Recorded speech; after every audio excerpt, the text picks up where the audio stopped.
ஒரு வினாடி, ஒரு வினாடி, ஒரு நிமிஷம் ட்ரெயின் மிஸ் பண்ணவன கேளுங்க.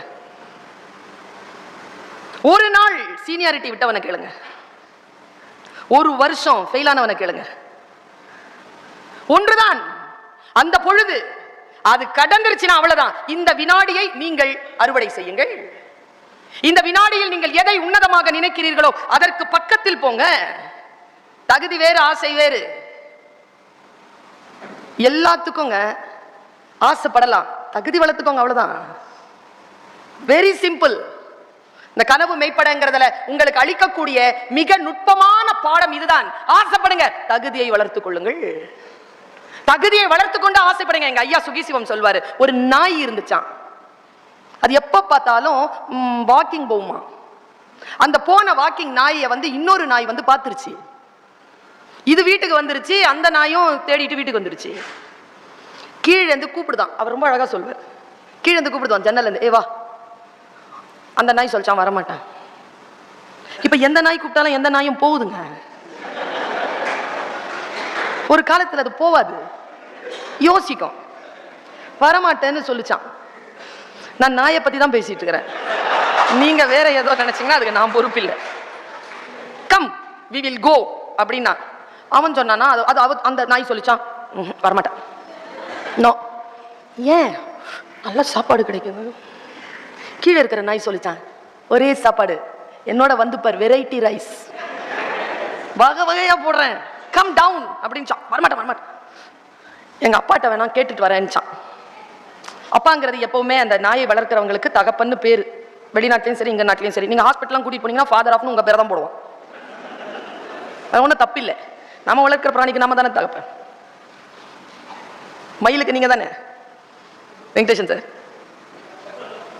அவங்க வீட்டில் ரொம்ப அழகான ஒரு நாய் இருக்கு. அது என்ன பண்ணுச்சு, பாவன் இல்லை எங்க அப்பா என்ன கேட்க போற, எங்க ஐயாவுக்கு ஒரு அழகான பொண்ணு, சரி அது அந்த தெருவில் இருக்கிற ஒரு பையனை லவ் பண்ணுது, சரி எங்க அப்பாவுக்கும் அந்த பொண்ணுக்கும் ஒரே சண்டை. என்ன சண்டை? உன்னை அந்த பையனை கல்யாணம் பண்ணி தர மாட்டேன். அந்த பொண்ணு சொல்லிச்சு, அந்த பையனை கல்யாணம் பண்ணலாம் நான் செத்துருவேன், இந்த நாய்க்கு உன்னை கல்யாணம் பண்ணி தருவேனே தவிர அப்படின்னு எங்க ஐயா சொன்னார். எங்க ஐயா வரட்டும், ஒரு வார்த்தை கேட்டுட்டு வந்துடுறேன் அப்படின்னு சொல்லிச்சான். ஆசைப்படலாம், தகுதி இருக்கா? தகுதி இருக்கா? இவரை மாதிரி ஆகணும், அவரை மாதிரி ஆகு, தகுதி இருக்கா? எப்படி நீ பிஹேவ் பண்ற? ஒரு கரப்பாம்பூச்சி வந்தது, ஐயோன்னு கத்தனா ஒருத்தி ரெஸ்டாரண்ட்ல, அது இன்னொருத்தங்க மேல போயிருச்சு. அவ கத்தனா, அது இன்னொருத்தங்க மேல போயிருச்சு. வெயிட்டர் வந்தான், பார்த்தான், கரெக்டா கையில பிடிச்சி வெளியில தூக்கி போட்டான். அவனுக்கு கிச்சன்ல அது சகஜமான ஒரு விஷயம். நமக்கு தான் அது பதட்டமா இருக்கு.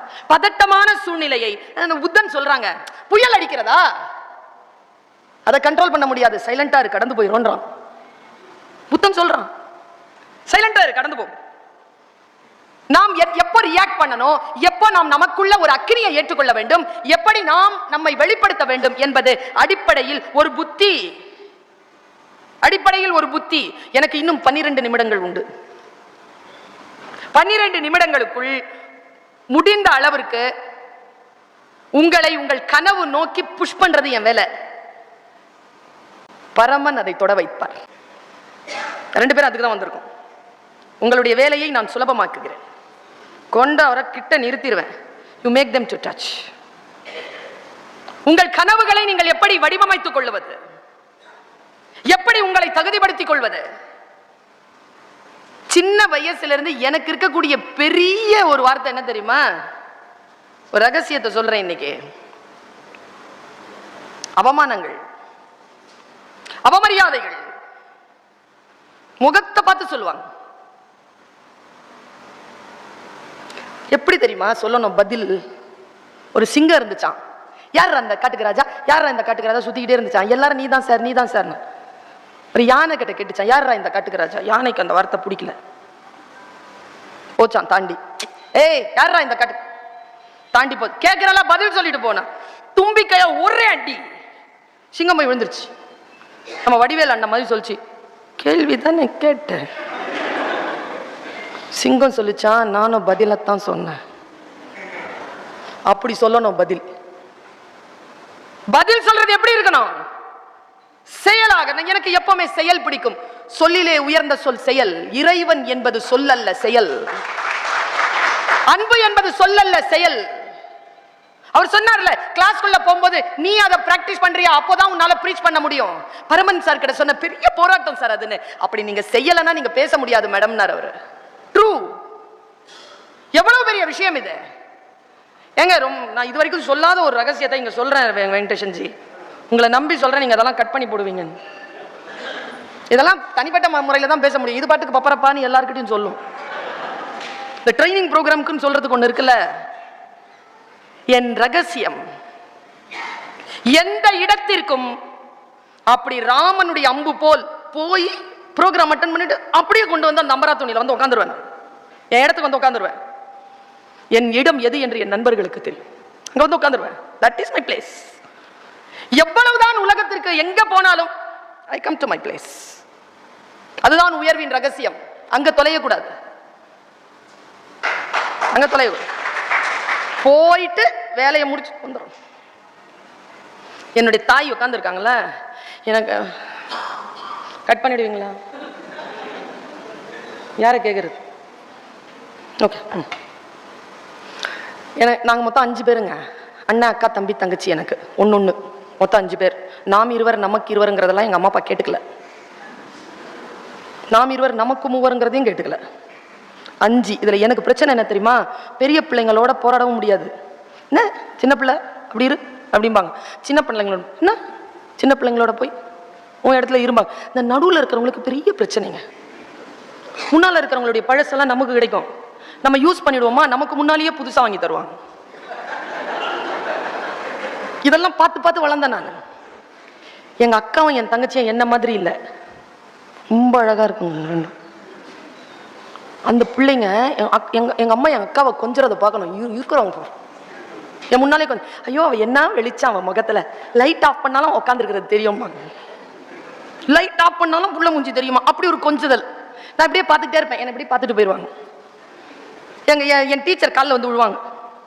காலி பிலியம்மா கைசிக்கியம்மா தெக்கோ ஜரா பாஸ் கருக்கோ சொடதால்மா. அப்படின்னா என்ன அர்த்தம்னா, கருப்பா மஞ்சளா எப்படியோ இருக்குது, என்ன பண்ண போதுன்னு தெரியல, பாஸ் பண்ணி விட்டுருமா. என் டீச்சர் கிட்ட எங்க அம்மாவை பார்த்துட்டே இருப்பேன். உள்ள வந்து கொளுத்தி கொளுத்தி போட்டுட்டு இருக்கிறோம் எங்க அம்மா. மற்றவங்களாம் அணைச்சிட்டு என்ன மட்டும் கொளுத்தி போடும். வாங்கி வச்சுக்கிட்டு அத்தனை நெருப்பையும் காலையில் 5 மணிக்கு எழுப்பி என் அக்காவை பால் வாங்க அனுப்புவாங்க. என் அண்ணன் வந்து தண்ணி எடுத்துட்டு வருவான் மேல. அதனால அவன் காலையில் 5 மணிக்கு எந்திரிக்க மாட்டான். பட்டன் பால் வாங்குறது சென்னை வாசிகளுக்கு தெரியும். கியூல நின்று வாங்குவோம் பட்டன் பால். அவ ஒரு நாள் எந்திரிச்சாலா, நான் செய்யக்கூடாததை செஞ்சுட்டேங்க. நான் அப்ப முழிச்சிட்டு இருந்தேன். எழுந்துட்டு நக்கலா அவளை பார்த்து சிரிச்சிட்டு படுத்துட்டேன். அது அவளுக்கு பிடிக்கல. அவ போயிட்டு அன்னைக்கு பால் வாங்கி வர்றதுக்கு 6:05 ஆச்சு. பால் டப்பா வச்சுட்டு அம்மாட்ட ஏதோ சொன்னாங்க. அடுத்த நாள்ல இருந்து பால் வாங்குற டியூட்டி எனக்கு. மறக்கவே முடியாதுங்க அந்த வாழ்க்கை. அவளுக்கு 12 வயசு, எனக்கு 10 வயசு. சொல்றேன்ல, தாலி அடகு வைக்கும் பொழுது ஏதோ மனசுல வந்துச்சுன்னு, அது அப்ப வந்தது இல்ல, அது அந்த வினாடியில நடந்தது இல்ல. மூங்கில் மாதிரி 4 வருஷம் ஆகும் முளை விட, 1 வருஷத்துல 80 அடி வளரும். அதான் அது. பல விஷயங்கள் பார்த்திருப்பீர்கள். அதில் கவனப்படுத்தி ஒண்ணு அப்படி தட்டி உடைச்சிருக்கோம். அடுத்த நாள்ல நான் பண்ணேன்னா, நானும் எவ்வளவோ கேட்டுட்டேங்க. என்னதான் சொன்ன அம்மாட்ட அதை சொல்ல, நானும் சொல்லி என் தங்கச்சி ஒண்ணு இருக்கிறா, அவகிட்ட அந்த டியூட்டியை தள்ளி விடலான்ட்டு சொல்லவே இல்லைங்க. அவ பாத்திரம் தைக்கிறத நான் தைக்கிறேன், அவ பெருக்கிறத நான் பெருக்கிறேன், அவ வெங்காயம் அரைச்சா நான் சேர்ந்து தேங்காய் அரைக்கிறேன், என்னென்னமோ பண்ணுங்க. இதெல்லாம் எங்க டியூட்டி. சொல்லவே இல்லை. 6 மாசம் கழிச்சு பரதேவதை சொல்லுச்சு. என்ன தெரியுமா சொன்னா, பால் பட்டன் அமுக்கும் போது பக்கத்துல ஒருத்தன் நிப்பான். அவன் கண்ணத்தை கிள்ளுனான்னு சொன்னாலாம். இவ்வளவுதானா? இதுக்கா டியூட்டி சேஞ்ச் பண்ண நீ? நாமும் சொல்லிட்டா போச்சு. பின்னால ஒண்ணு இருக்குதுல்ல, அதுக்கிட்ட கொடுத்துருவோம். நேரா போய் எங்க அம்மாட்ட அன்னைக்கு கம்பீரமா போனேன். நாளையில இருந்து இந்த டியூட்டி நம்புது இல்லை. நேரா போயிட்டு பாலை வாங்கி அக்கா செஞ்ச மாதிரியே, எனக்கு போட்டோகிராபிக்கல் மெமரி, அவ வச்ச இடத்துலயே வச்சேன். அவ வச்ச அதே வெயிட்ல வச்சேன். டக்குன்னு வச்சேன். எங்க அம்மா திரும்பி என்னன்னாங்க, அவங்க என்னமோ வெங்காயமா இட்லியோ தான் வச்சுட்டு இருக்காங்க. நாளையில நான் பால் வாங்க போல. எங்க அம்மா அசால்ட்டா கேட்டாங்க, ஏன்? அந்த பால் கொடுக்கறால ஒருத்தன் பக்கத்துல நின்று, ஆமா அவன் கிள்ளிட்டான். எங்க அம்மா ரியாக்ஷன், சேச்சா உன்னை யாரும் அப்படி பண்ண மாட்டாங்க. எவ்வளவு அவமானமா இருக்கும் தெரியுமா உங்களுக்கு? தெரியுமா? அந்த ஒரு தைரியம் தான், என் தாய் எனக்கு கொடுத்த அந்த ஒரு தைரியம் தான், உன்னை யாருமே வன்முறைக்கு உட்படுத்துவதற்கு வாய்ப்பே இல்லை, நீ அப்படி கிள்ளுனா செருப்பால் அடிச்சுட்டு வருவ என்று சொல்லி என் தாய் என்னை வளர்த்ததுதான் என் அக்காவுக்கும் என் தங்கச்சிக்கும் கிடைக்காத உலகம் சுற்றுகின்ற பயண வாய்ப்பு எனக்கு கிடைத்திருக்கிறது. என வெளியில் அனுப்பினது அங்க 5 பேர்ல நான் தான் வெளியில போயிட்டு இந்த மாதிரிலாம் சுத்தி சுழண்டடிச்சிட்டு வரேன். எப்படி ஒரு கனவை நோக்கி ஒருத்தியை ஒருவனை செலுத்துவது, நமக்குள்ளே இருக்கக்கூடிய அந்த வெடிப்பை எப்படி அதை மிக விரிசலாக்கி அதை ஒரு பாதாளமாக்கி அதை ஞான வெளிக்கான பாதையாக மாற்றுவது, அதைத்தான் இந்த நிகழ்ச்சிகள் செய்து கொண்டிருக்கின்றன.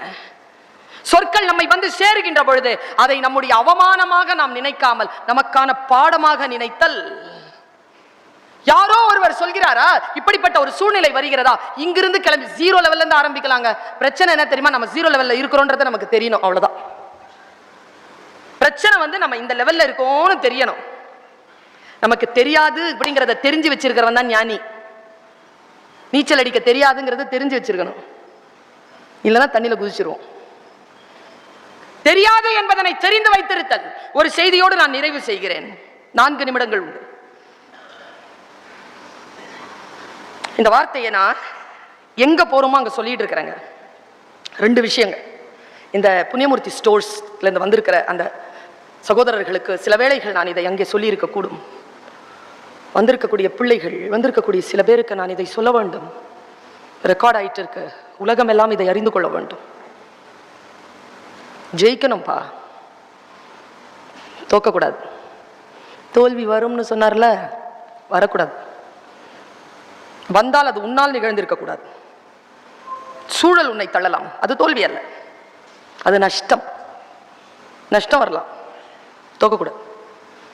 நான் எப்பவுமே டீச்சரா தோல்வி உற்றவர்களை பார்த்து பரவாயில்ல, பெட்டர் லக் நெக்ஸ்ட் டைம் சொல்லவே மாட்டேன். ஏன் தோத்த? யோசி, எங்க தப்பு பண்ண யோசி. தோக்கக்கூடாது. எப்படி தோத்த? லைஃப் ஒன் டைம் தான் உனக்கு வாய்ப்பை தரும். தோத்துட்டனா மறுபடியும் ஜெயிக்கிறதுக்கு முயற்சி செய். உன்னுடைய இலக்கை நோக்கி நீ பயணம் செய்யும் பொழுது எந்த ஒரு இடையூறும் இல்லாமல் அதை திட்டமிடு, தொட்டு விடு, அவ்வளவுதான்.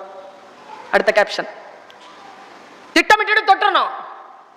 திட்டமிட்டு தொடர்றது எப்படி? வாழ்க்கை காயங்களை தரும், காயங்களை தராதா? தரும். கேட்டு பாருங்க, வடுக்களை சுமந்து கொண்டு உட்கார்ந்து இருக்கின்றவர்களை கேட்டு பாருங்கள், வாழ்க்கை காயங்களை தரும். ஒரு பெண், நான் யாரையும் என்னுடைய அம்மான்னு சொல்ல மாட்டேன், என் அம்மா எனக்கு ஒண்ணுதான், அது என் குரு, என் இறைவன் எனக்கு தந்த பரிசு பல விஷயங்கள்ல. ஆனால் என் அம்மா என்று நான் சொல்லக்கூடிய அந்த பொசிஷன் இருக்குல்ல, அந்த மனசு இருக்குல்ல, அது இந்த பொண்ணு வந்து அப்படி வாங்கிட்டு அப்படி நிக்கிறாங்க. 23 வயசு, அவ என் அம்மா. எனக்கு ஏதோ சொல்லி கொடுத்தாவ, நான் சொல்லி கொடுத்தா கனவை அப்படி போறதுக்கு என்ன செய்யறது, என் கனவை நான் நிர்ணயித்து அதுல மூவ் பண்றதுக்கு நான் என்ன செய்யறதுங்கிறதுக்கான நெருப்பு எனக்கு கிடைத்த ஒரு இடத்தை நான் பகிர்ந்துட்டு போறேன்.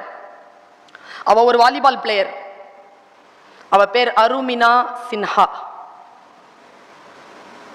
அவ டெல்லிக்கு போறா, வேலை தேடி போறா. உத்தரப்பிரதேசத்துல பிறந்தவ. போகும்போது வழியில ஒரு 4 திருடங்க உயர்றானுங்க. அவ கிட்ட இருந்து செயினை பறிக்கிறானுங்க. ஸ்போர்ட்ஸ் கேர்ள்ங்கிறதுனால எதிர்த்து நிக்கிறா, அடிக்கிறாங்க, வன்முறைக்கு உட்படுத்துறாங்க. செயினை பிடிச்சிட்டு அவ எதிர்க்கிறதுனால, அவ மேல கோவம் வந்ததுனால அவளை பிடிச்சி ட்ரெயின்ல இருந்து தள்ளி விட்டுட்டாங்க. ஓடுற ட்ரெயின்ல இருந்து கீழே விழுந்துட்டா சின்ஹா. இப்பவும் நீங்க யூடியூப்ல போய் அருமினா சின்ஹான்னு போட்டீங்கன்னா உங்களுக்கு அந்த காட்சி வரும். அப்படி கடக்கிறா, கண்ணிலெல்லாம் பேண்டேஜ், இடம் உடம்பு எல்லாம் செதஞ்சு போயிருக்கு. படுத்துட்டு இருக்கா, ஹாஸ்பிட்டல்ல போட்டோ எடுத்திருக்கா. அவள் டாக்குமெண்ட்ரி ஃபிலிம் பண்ணியிருக்கா. அந்த டாக்குமெண்ட்ரி ஃபிலிமை பாருங்க. என்ன தெரியுமா பண்ணா? கீழே தள்ளிட்டாங்க. அவ வந்து காடு 6:30 மணிக்கு விழுந்தா. விழும்பொழுது அவளுடைய ரைட் லெக் போயிடுச்சு, செதஞ்சிருச்சு. ஒட்டிக்கிட்டு இருக்க, நான் செதஞ்சிருச்சு. சாயந்தரம் 5:30 மணி வரைக்கும் ரெஸ்கியூ பண்றதுக்கு யாரும் வரல, காடு. அவ சொல்றா, நான் நாயை விரட்டிக்கிட்டு உட்கார்ந்து இருந்தேங்கிறா.